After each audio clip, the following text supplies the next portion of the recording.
a domestic terrorism agent. That was what I was assigned to. And I'm not saying it isn't a threat and that there are threats in that realm, but I put it like this: go back through the FBI's history. 1920, we had the Palmer raids, which the FBI rounded up a bunch of communists and deported a bunch of them without due process. There was like 1 in 100 who got charged with anything. Fast forward to the 30s, the FBI rounds up Japanese in this country and puts them in internment camps.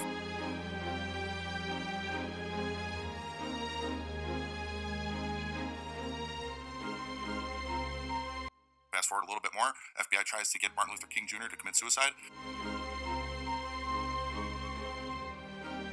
Fast forward a little bit more, it's Weather Underground in the 80s. Fast forward to the 90s, it's domestic terrorism like Waco and Ruby Ridge and all that. 2000, Patriot Act, which by the way would be Hoover's wet dream, because he was big on intelligence too. Patriot Act opened the floodgates for the FBI to gather intelligence on everyone, and Patriot Act supposedly was for international threats. It has been not. So now we fast forward after the Muslim extremist threat is over. Now it's turned inward domestically, and so it's just the current boogeyman. His speech that he gave at that college is absolutely ridiculous. Right. So if you had to pick, and I want to ask you to say, what would you say? Is it still just actual outside terrorism? That's the number one threat to the American public? I think the number one threat to the American public is a government weaponized against its people. I was going to say that myself. Disagree with the policy in Central America. It almost looks like the FBI was designed to spy on Americans who might be disagreeing with policy, especially the foreign policy. You think? So You went after people who looked at child porn. Yes. People who were sexually exploiting children. Yes. And then you were in the parking lot of a school board meeting, taking down the information of parents. What happened to the cases that you were working to protect our communities from the worst predators that exist? I was told they were not to be resourced, and then after I was suspended, they were handed off to local law enforcement. Wow, so the FBI just decided it was more important to have you in that parking lot of that school board meeting than getting the worst of the worst away from people that they could harm. That's correct. So the FBI, although I don't think I can condemn everything they've ever done, because I'm sure some of the investigations and investigation of crime has been beneficial, but that could be accomplished through Justice Department within our states. We wouldn't reject that portion of it. I think the FBI has kept and continues to keep a lot of records on a lot of individuals. The CIA has only been here since 1947. Their record is lousy.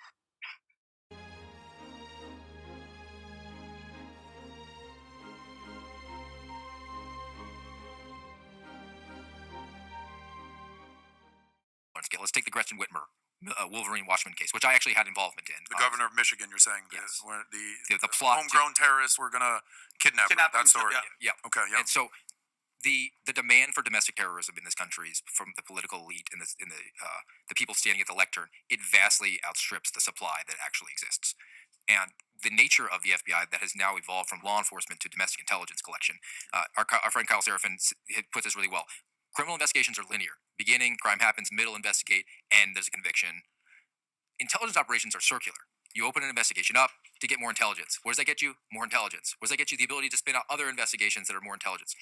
So because there's a demand for domestic terrorism, and then there's these intelligence operations that go on, you infiltrate these groups that are deemed to be problematic, or they could be a threat. They could be a domestic terror group. So you take this group of guys in Michigan who is not predisposed to doing this, but you infiltrate it with undercovers and informants. And the thing about informants are they know they're an informant. Nobody else does. They don't know. If Garrett and I have both infiltrated the Wolverine Watchmen as informants, we wouldn't know that. So then you get a situation where they're in the room and I'm like trying to report back to my guy so I can get paid. Hey, you know what would be a good idea? We should maybe come up with a plot here to do something. And then he's got to one-up me because he wants to report back to his handler and he get paid.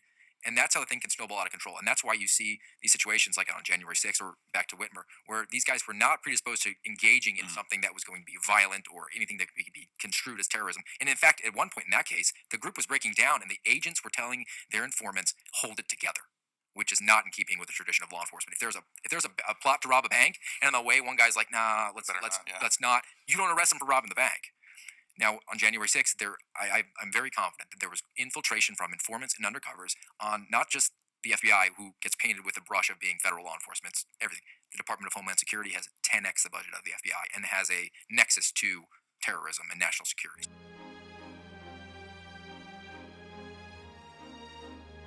During that lead that I got, I also had a facial recognition match. They claimed it was a facial recognition, and I was like, but I don't, because here's the current driver's license photo, and the guy looks way different. He's bald. He's 150 pounds heavier than the match, and it's like this is wrong. There's no due process here. And then that one was also based off of an anonymous tip, which holds very little weight. Navarrete versus California is a Supreme Court law that gets into anonymous tips in law enforcement, because I've done. There's been a number of things. And But you said padding the stats. Yep. You also mentioned that. Is that exactly what you're blowing the whistle on? Yeah, that was that, and then the concern for public safety, where they were going to be using the SWAT for a guy who said, "I'll cooperate." I thought put him at risk, and then the ensuing time since my suspension, I think we're both kind of become whistleblowers, at least in the public sphere. Recently for Garrett, about how the law you're citing is not being respected or adhered to by the FBI, as far as we're experiencing tremendous retaliation, and the FBI has found a hack to circumvent that law, and they use the security clearance suspension process to do that. And Steve, you were going after child exploitation, human trafficking, child sexual abuse. It take you off of that to put you on. We got to make sure these people get in deep trouble for January 6th. That was what you were actually doing, real work, real change, and they take you off to do. Yeah, and to elaborate on that just quickly, I was on those cases. I was told that, hey, just make yourself available for these terrorist cases, because there's really not a lot of work to do. So for actually I was told to commit essentially time card fraud, which is a felony. And on my time card, I was saying I'm a domestic terrorist agent, and I wasn't really doing anything because those cases had been already worked. They were sitting in D.C. waiting for them to tell us what to do. In the meantime, I kept working my child porn cases to the point where I got an award about 6 weeks before I was suspended for my work on child porn cases, which I wasn't supposed to be doing. Wow. Can you guys both a question? All we keep hearing from the left is with Biden, all these, it's just every day it's the same BS, that the biggest threat to this nation is white supremacy and domestic terrorism. I'm pretty sure I know the answer. Do you guys believe in that? And if you had to pick one that obviously is not that, what would it be? The biggest threat to us as Americans? So I was a domestic terrorism agent. That was what I was assigned to. Mm-hmm. And I'm not saying it isn't a threat and that there are threats in that realm, but white supremacy, I didn't see it.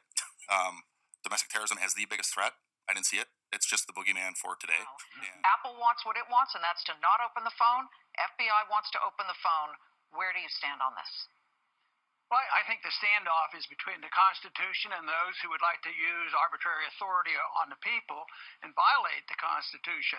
So I think this is all about it. But you have to think about Comey's reputation. He's the guy that justified torture, and now he's the one on the defense about what the FBI really wants.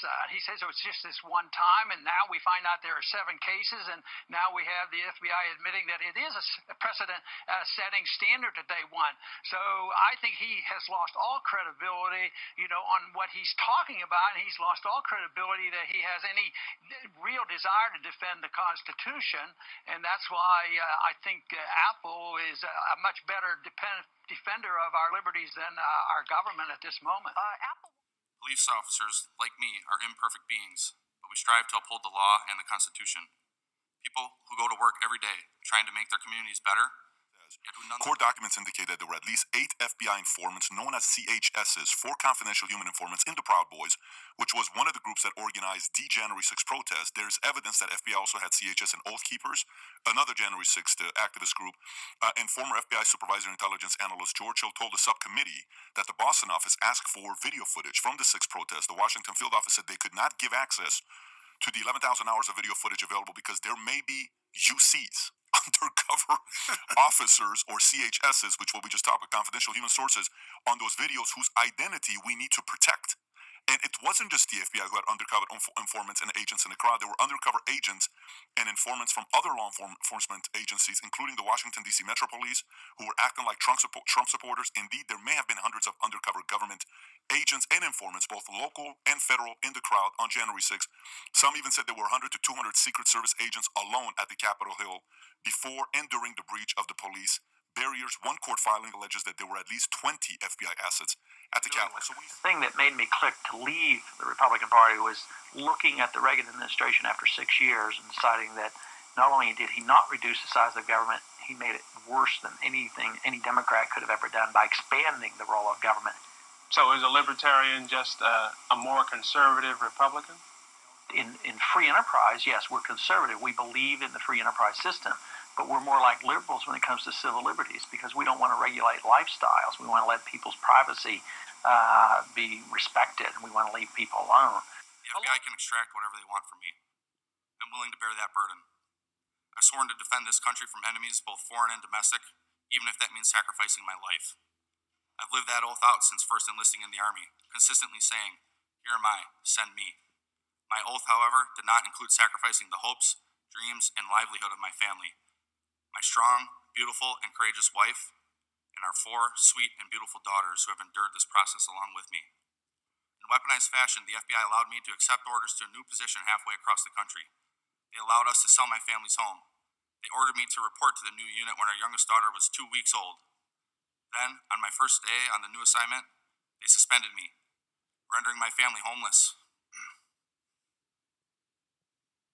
They refused to release our goods, including our clothes, for weeks.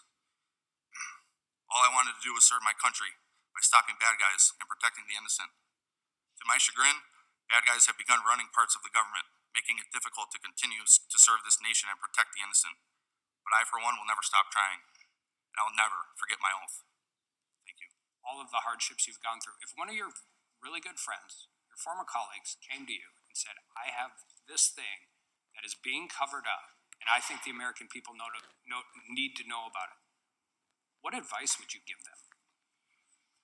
I would tell them first to pray about it, long and hard.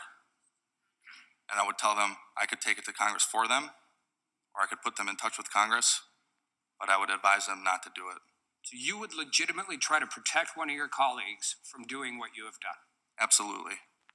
And how do you think that solves being able to shine light on corruption, weaponization, any kind of misconduct that exists with the American people? It doesn't solve it. But the FBI will crush you. This government will crush you and your family if you try to expose the truth about things that they are doing that are wrong. And we are all examples of that. I can't think of a more sobering way to end a hearing. I yield back. Number one threat to the American public, I think the number one threat to the American public is a government weaponized against its people.